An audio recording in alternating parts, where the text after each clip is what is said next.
नमो बुधाय। जय भीम, जय भारत, जय संविधान, जोहार, जय ज्योति। साथियों, अभी एक फिल्म बनी महामानव राष्ट्रपिता ज्योतिबा फूले जी के ऊपर। लेकिन क्यों इतना बवाल मचा है? ज्योतिबा फूले जी की उस फिल्म को क्यों रिलीज नहीं होने दिया जा रहा? कौन से कारण हैं कि उस फिल्म को रिलीज होने से कुछ मनवादी ताकतें रोकना चाहती हैं, वो विरोध कर रही हैं? ऐसा क्या खुलासा होने वाला है इस फिल्म के माध्यम से?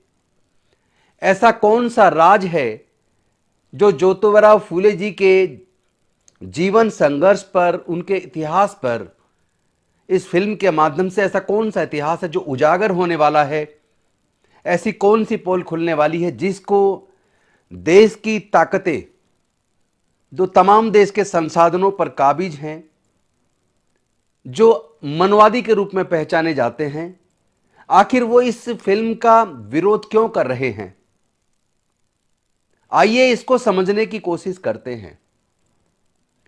जब मैं ज्योतिबा फूले जी की लिखी किताब गुलामगिरी को पढ़ता हूं तो मैं पाता हूं कि गुलामगिरी के माध्यम से ज्योतिबा फूले जी ने भारत के इतिहास को अपने तरीके से लिखा, अपने तरीके से समझा, और उन्होंने अपने उस पुस्तक के माध्यम से बताया किस तरह आर्य लोगों का आगमन भारत में हुआ, किस तरह भारत के मूल निवासियों में विशेष रूप से राजा बलि को छल कपट से मारा गया, उसके बाद उनके सक्सेसर हिरण्यकश्यप को छल कपट से मारा गया, और पूरा इतिहास आर्य और अनार्यों के बीच का युद्ध,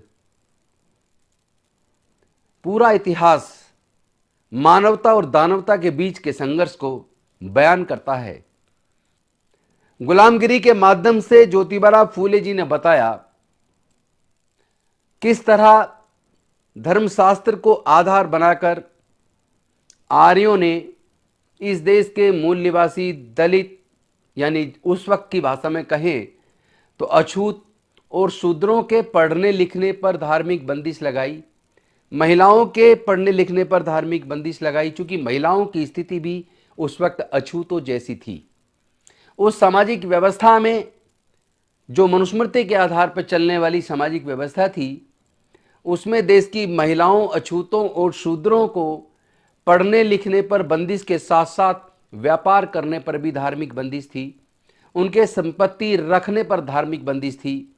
इसीलिए ज्योतिबा फूले जी ने कहा था, ज्ञान बिना मति गई, मति बिना नीति गई, नीति बिना गति गई, गति बिना धन गया, और धन के अभाव में इस देश के मूल निवासी अछूत और शूद्र वो गरीब हो गए और गुलाम हो गए।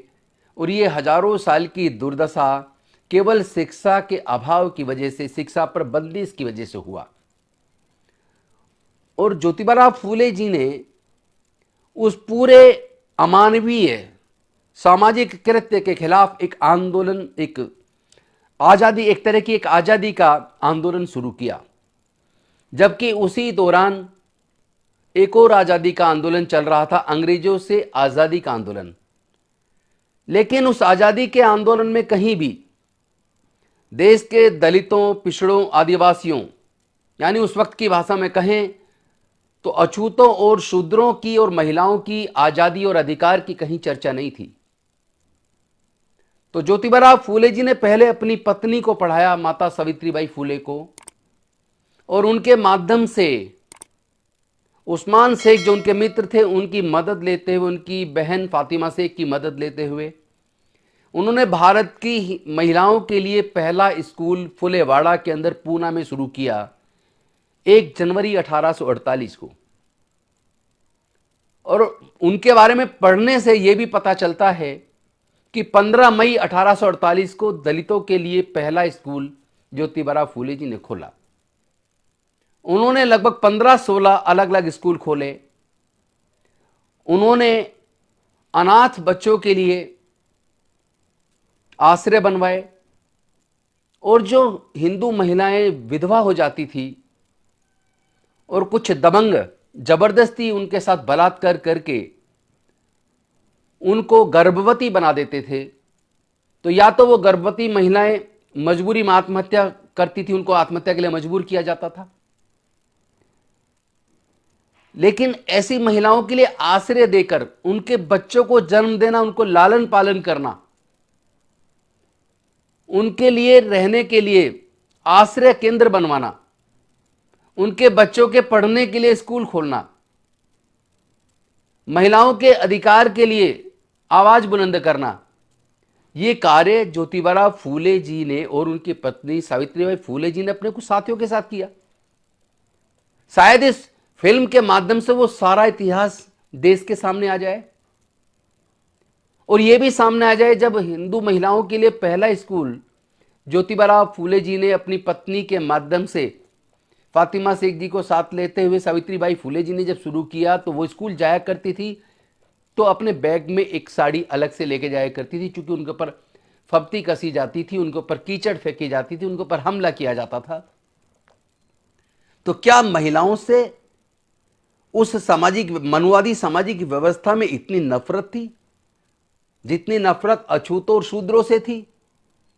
कहीं इस इतिहास का खुलासा ना हो जाए? कहीं इसी वजह से फिल्म का विरोध तो नहीं हो रहा है? साथ ही साथ राजा बलि की किस तरह छल कपट से हत्या हुई, हिरण्यकश्यप की किस तरह छल कपट से हत्या हुई, किस तरह उनकी सारी संपत्तियों पर कब्जा किया गया आर्यंस के द्वारा, कहीं उस पूरे इतिहास का खुलासा ना हो जाए, इसलिए तो इस फिल्म का विरोध नहीं हो रहा है। और एक तरफ सत्य शोधक समाज बनाकर एक तरह की सत्य की खोज और सत्य से समाज का को रूबरू कराने का काम ज्योतिबा फूले जी ने किया, और उसी विचार को, उसी आजादी के आंदोलन को अंजाम तक पहुंचाने में साहू जी महाराज और फिर डॉक्टर बाबा साहेब अम्बेडकर जी ने किस तरह इस देश की महिलाओं, दलितों, पिछड़ों की गुलामी की जंजीरों को तोड़कर उनके आगे बढ़ने के रास्ते बनाए। कहीं गुलामगिरी के, कहीं ज्योतिबा फूले जी की उस फिल्म के माध्यम से वो भारत का काला इतिहास जो अछूतों, शूद्रों और महिलाओं को इंसान का दर्जा भी नहीं देता, किस तरह एक ऐसी सामाजिक व्यवस्था थी जिसमें कुछ चंद जातियां देश के तमाम व्यापार, तमाम संसाधनों पर काबिज थी, कहीं वो इतिहास लोगों के सामने ना आ जाए। इसीलिए मैं समझता हूं ज्योतिबा फूले जी के ऊपर जो फिल्म बनी है उस फिल्म का विरोध हो रहा है। लेकिन फिल्म तो ये रिलीज होगी, बेशक कितने उसमें कट लगा दें, लेकिन इतिहास को कुछ समय के लिए रोका जा सकता है, इतिहास को खत्म नहीं किया जा सकता। आज भारत के तमाम लोग डॉक्टर बाबा साहेब अम्बेडकर जी के संपूर्ण वाङ्मय को पढ़कर, उनकी स्पीचेज एंड राइटिंग्स को पढ़कर, और ज्योतिबा फूले जी और सावित्रीबाई फूले जी के इतिहास को पढ़कर, साहू जी महाराज के इतिहास को पढ़कर, और तमाम जो बहुजन लोगों ने उसके बाद इतिहास को खोज खोज कर निकाल के सामने रखा है, आज वो इतिहास सबके सामने है। तो बेशक ये मनुवादी लोग कितना ही विरोध ज्योतिबा फूले जी के जन्म पर आधारित, उनके इतिहास पर आधारित फिल्म का करें, लेकिन ये फिल्म तो रिलीज होगी।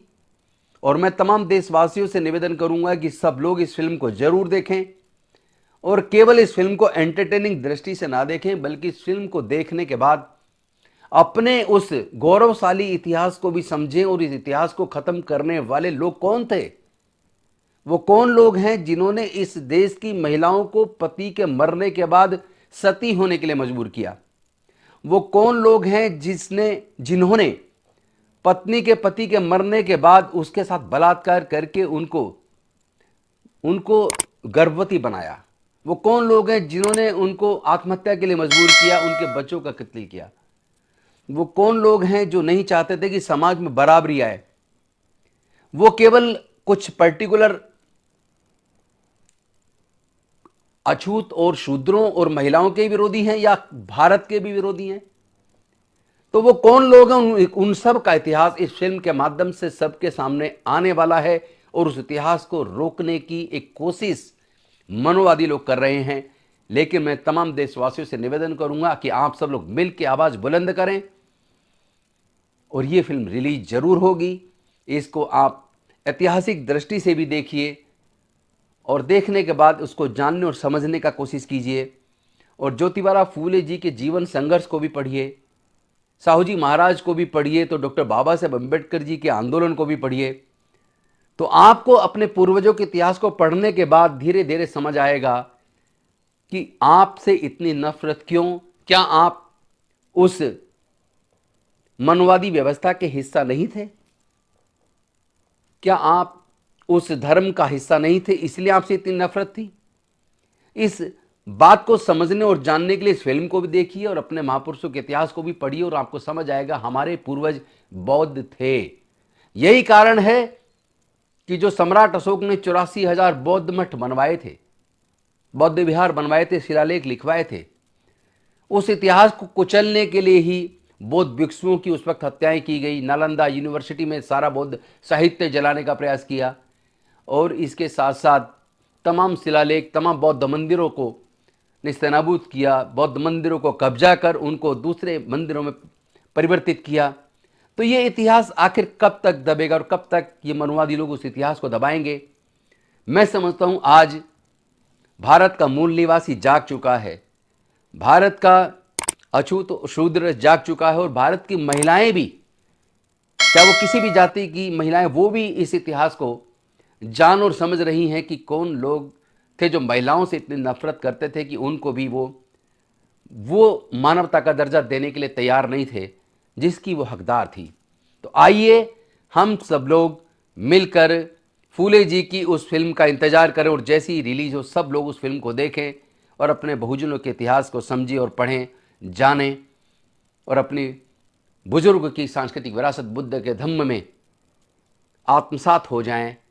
भारत को फिर से वही गौरवशाली राष्ट्र, सोने की चिड़िया बनाए, फिर से भारत एक सशक्त राष्ट्र बनेगा। इसी उम्मीद और आशा के साथ मैं आप सबसे विदा चाहता हूं। बहुत बहुत धन्यवाद। जय फूले, जय ज्योति, नमो बुद्धाय, जय भीम, जय भारत, जय संविधान, जोहार।